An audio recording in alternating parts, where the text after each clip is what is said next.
पायल रसोई से पसीना पोंछते हुए निकली ही थी कि उसे बगल वाले कमरे से फुसफुसाने की आवाज़ आई। पायल ने कमरे में झांका तो देखा कि सास अपनी बेटी से धीमी आवाज़ में फ़ोन पर बात कर रही थी।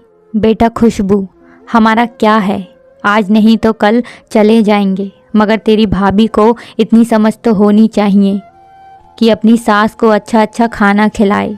जब देखो रोटी सब्जी दाल चावल यही बनाती रहती है। क्या रोज़ रोज़ ये खाना भाता है?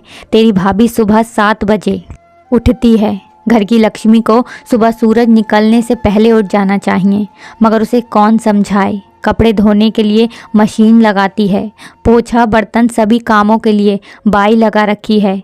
ठाट बाट तो देखो महारानी के। हम तो हमेशा हमारे कपड़े हाथ से ही धोते थे और काम वाली बाइयों के काम भला किसे पसंद आते हैं। पायल ने सब कुछ सुना और अपने कमरे में आकर बैठ गई। उसकी आंखों में आंसू थे और वह अतीत में खो गई, जब वह शादी करके इस घर में आई थी। सास और ननद ने उसे कभी बहू वाला मान सम्मान नहीं दिया और ना ही किसी को देने दिया। पति आकाश भी हमेशा पायल को ही सुनाता। पायल को इस बात का ज़्यादा अफसोस होता कि पति भी साथ नहीं देते, उल्टा वो भी सुना देते और अपनी माँ का साथ देते। अब तो पायल को भी आदत हो गई थी ताने सुनने की। ऐसा नहीं है कि पायल को गुस्सा नहीं आता था, मगर पलटकर जवाब देना उसके संस्कारों में नहीं था।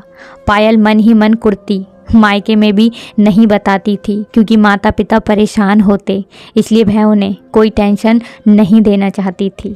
आकाश का ट्रांसफ़र दूसरे शहर में हो गया, जिस वजह से दोनों वहां जाकर रहने लगे। दूसरे शहर आकर 5 महीने ही हुए थे कि सासू माँ को हार्ट अटैक आया और उनका ऑपरेशन करवाकर सास और ससुर जी को आकाश यहीं ले आया। बेटी की शादी हो गई थी तो अब सास फ़ोन पर ही बेटी को सारी राम कहानी सुनाती थी।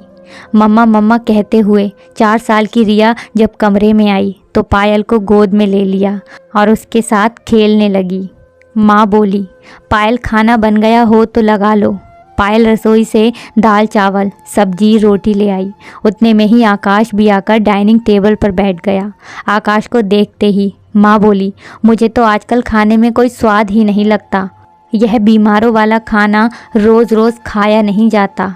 आकाश बोला, माँ आपको तला हुआ और चटपटा खाना खाने के लिए डॉक्टर ने मना करके रखा हुआ है, इसलिए पायल रोज़ ये खाना बनाती है।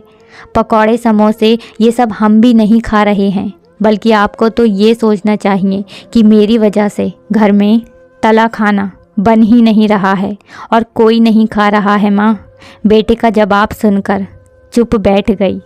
दूसरे दिन सुबह जब पायल कपड़े धोने को मशीन लगा रही थी, सास बोली, बहू ये रोज़ रोज़ मशीन चलाती हो, जानती हो बिल कितना आता है? आकाश ऑफिस के लिए तैयार हो रहा था। वह सुनकर बाहर आया और बोला, हाँ माँ जानते हैं बिल कितना आता है और वह बिल मैं भरता हूँ, इसलिए आपको चिंता करने की कोई ज़रूरत नहीं है। और अगर पायल दिन भर कपड़े बर्तन यही करती रहेगी तो दूसरे काम कब करेगी? माँ फिर चुप बैठ गई। पायल के लिए यह पल जिंदगी के खुशनुमा पल थे जब आकाश उसका साथ देता।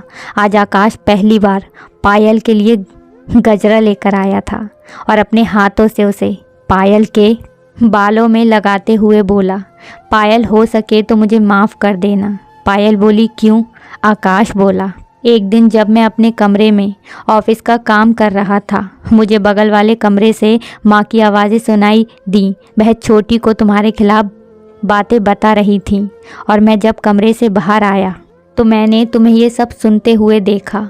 तुम अपने कमरे में आकर रो रही थी। तब मुझे पहली बार सब समझ आया था कि अब तक मैंने जाने अनजाने में कितनी बार तुम्हारा दिल दुखाया होगा। पायल बोली, आप सब समझ गए और आपने मेरा साथ दिया। यह मेरी ज़िंदगी के सबसे खुशनुमा पल हैं, मैं इन्हें कभी नहीं भूलूंगी।